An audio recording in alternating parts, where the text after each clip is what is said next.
Oh, Try number 2. okay. So Well, you asked me what I've been working on. yeah, what's up in your world? Well, so again, so in case for the live broadcaster, so everybody gets who you're talking to, I am the Fairfax County Public Schools specialist for theater and dance. So I oversee 65 programs, primarily those being theater on the high school and the middle school level, 25 of each, and then a handful of elementary. And again, we are the largest theater education program system in the nation. So with that, being new to this job, I came in September. My big push has been to try to really understand where our programs are, both in instruction and production, and then to provide the teachers with professional development and training to not only improve their practices, but then also to innovate our programs, because just by our sheer size, we have great resources and abilities, and we can be trendsetters. So I would like us to improve those practices and keep up with contemporary theater, but that's all through training and knowledge. Oh, that's really cool. Yes. So that's kind of where you even enter into the whole idea of maybe trying to use projections. I think maybe, Tara, one time when we were just chatting on the phone, you were saying that you, even as a director, had done some work with projections. Can you talk about that a little bit? Sure. So when I was a theater teacher, in public schools for 8 years, and then I taught privately for about 5 years. Okay. In that, I taught babies. I taught the little guys up to 8, and then the middle school and the high school level. I used projections on the middle school level in a cafeteria, and then the high school and in community theater. That was all recently, probably in the last 5 years, because like we talked about in the professional development session, it's a relatively new technology, and it's amazing how fast it's evolving. But particularly in the middle school level, like I know you know because you were a teacher too, it's trying to make those things happen with your resources that you have. Now, what was interesting this past weekend when I saw the shows in the county, I saw the high school, and they used projections. And actually, if you remember from the high school session, there was a gentleman that was asking you a lot of questions, Chip Rowe. Yeah. And that was his show. And it was amazing how the projections he used were so saturated, and they were just really detailed and so vibrant. Where when I used projections about 5 years ago, even though it was in the middle school level and we didn't have quite the space or the capabilities that this high school is using, I mean, it's just amazing how far it's come in that time. Yeah. Yeah. Yeah. What do you think? I mean, gosh, what's changed in the landscape from your view? What's allowed it? I mean, is it just the technology getting better or its use? I mean, what was he doing that really you think allowed them to shine the way that they did? Well, one, they have a kid that went to McLean that's now in college who's studying it. So he's getting all of the latest education on how to make that happen. Right. What was so cool about or different was the projections were moving. Okay. So they did She Kills Monsters. So lots of it was like these fantasy pictures. And there was one with this waterfall, and the waterfall was moving. Oh, wow. Yeah. And it didn't look, I mean, it looked real. It was astounding. It wasn't cartoonish, which would have been great. It really looked like this real picture. And what was so cool and how they did it is, I don't know how familiar you are with that show, but it moves between they were basic. And then when they got to these fantasy scenes, they became all of a sudden just really into this fantasy world, which was so cool how they were using the projections to play with the audience's mindset and what you were experiencing. That was awesome. Yeah, that's good. Well, you're starting to sputter a bit, so I'm hoping that the call stays intact here. Am I still in real time on your end? I think, oh, you just went a little bit off. Okay. All right. Well, we'll hang with it as long as we can. How about that?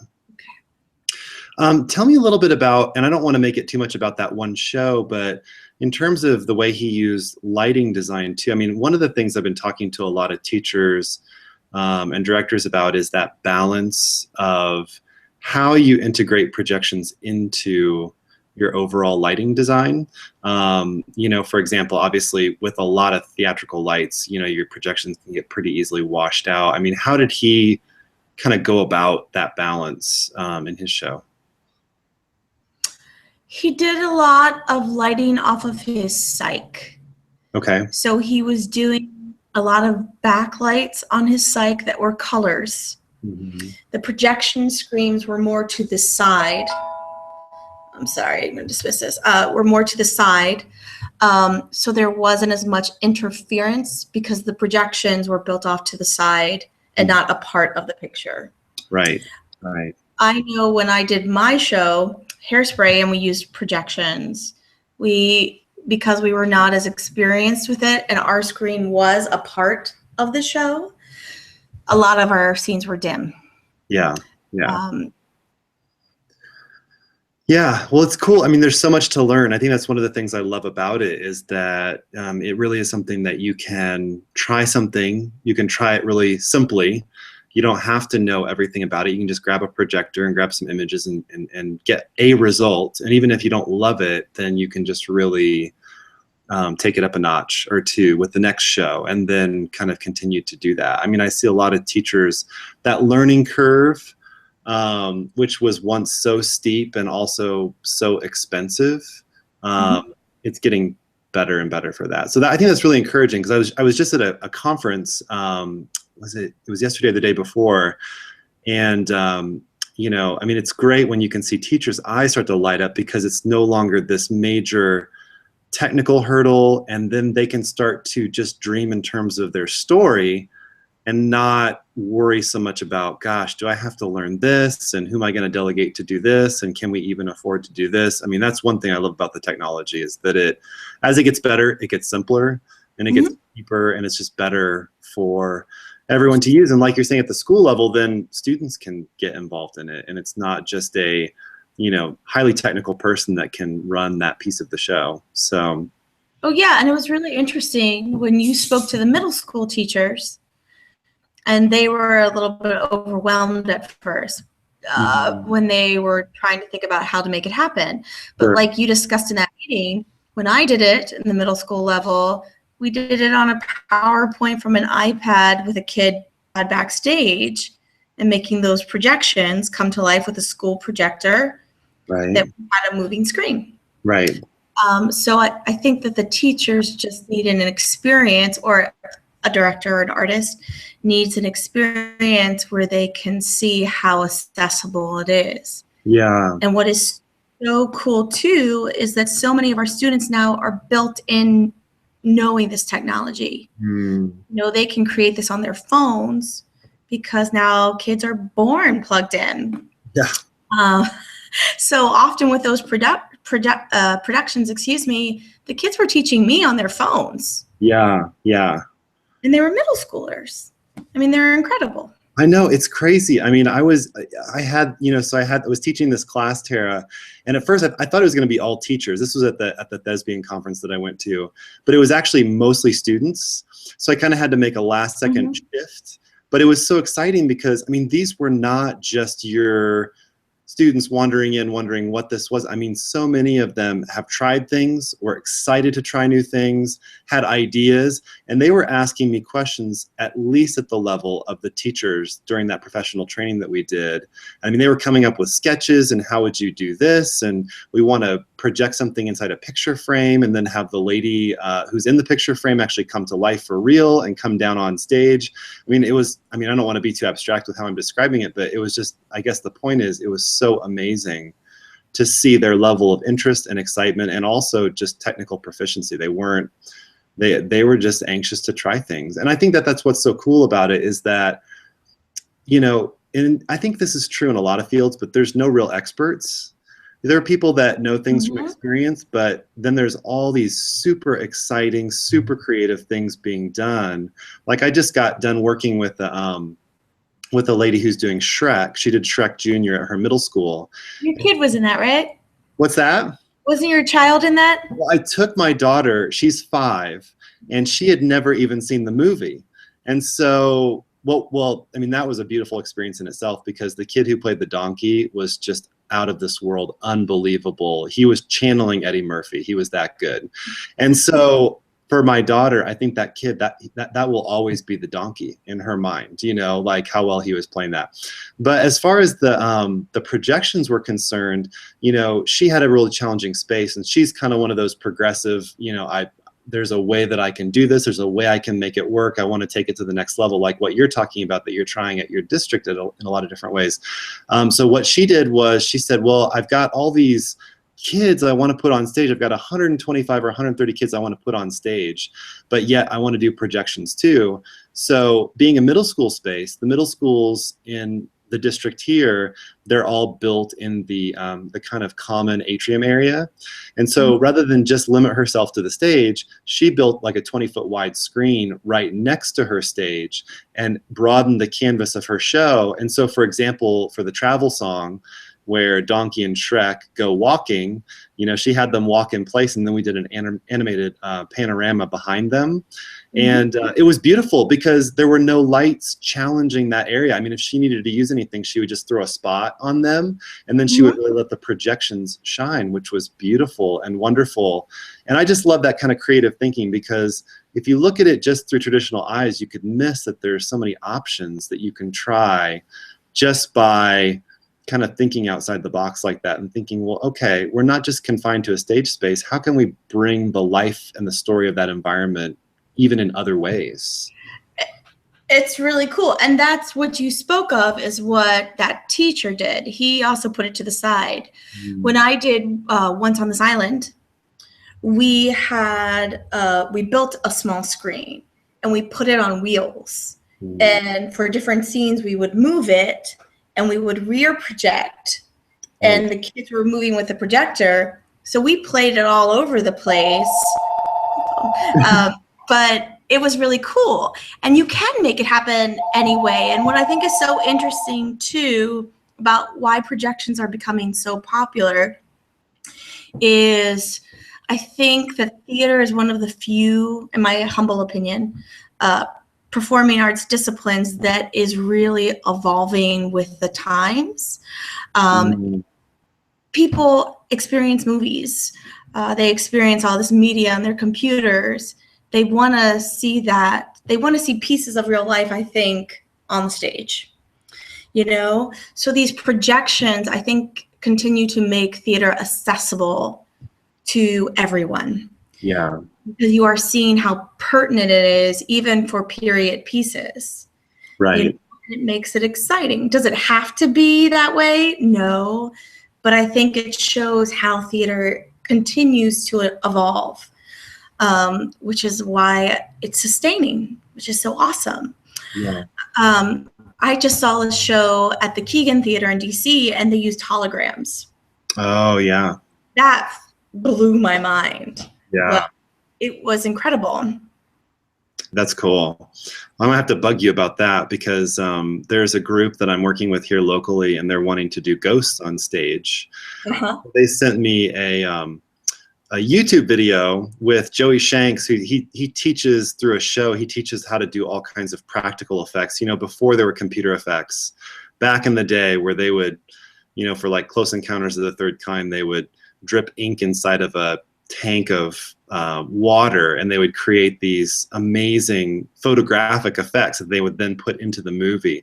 Well, anyways, he teaches that kind of stuff, and so he teaches you how to use steam and pour the steam up from the bottom of the stage, and then you mount a projector from the ceiling, bounce the projection off of a mirror, and then it gives the illusion of a ghost on stage. And so we're going to be doing some of that, I think, next July. So we're going to be doing some tests here in December to see if we can kind of get the effect, and then we'll start talking about you know, some more details about how to film that. And I think we're going to do floating books and all sorts of cool things with green screen effects and that. And that's what I love about it. And I think I talked about this a little bit at the training, is that it just sort of democratizes the whole thing. It says to a middle school teacher, even to an elementary school teacher or a community theater director, okay, you want your show to be beautiful and you want to involve people and have this open vision where everybody can contribute and the ideas can be limitless. Well, now we have technology that is not that complicated and can actually allow you to dream, you know, and create something that looks, I mean, it sounds crazy to me, but like some of the feedback, I just sold the projections that I had done that could be used for Annie or Annie Jr. Out in California, and the lady there has a small theater company, and she had people after the show like grabbing her and saying, "Hey, I've been to some Broadway shows where I haven't seen stuff like that." And I only bring that up because it just shows the possibility and how it allows, and I don't want to say the little guy, but it allows anyone and everyone who has a vision and wants to put on a show to now have some of these tools to make something really beautiful and really great. Yeah. And then me too. And it's just cool. It's what to get to be as simple as it can be. It's just really cool. And it's a way to make a simple way to make theater very innovative. Again, I think for your average theater goer, when you go and you see those projections pop up and then there's all these beautiful pictures happening, particularly in these small spaces, it's just cool. Yeah. And one thing one of our teachers did, they did American Idiot a couple weeks ago. Now, what he did is he had several TVs. So he used about 10 flat screen TVs. Okay. And he was doing series of images. Okay. I mean, again, using media or images, he created a lot of those images himself. So, I mean, and it was awesome. That's cool. That's cool. I'd love to see some pictures of some of these if you have access to them, you know, just to see what people are doing and how it looks. And it's sometimes hard to capture it. I mean, I see pictures of projected images a lot, and it's one of those things that doesn't always photograph the best, but you can kind of get an impression of the effect, the overall effect of what was happening, you know, during the show. So when we get off, I'll email you some of the pictures I took from She Kills Monsters. The gentleman spoke to you. That's awesome. Well, hey, I know, I mean, I've kind of, I guess we've talked about projections a lot, which is great because I could talk about it all night.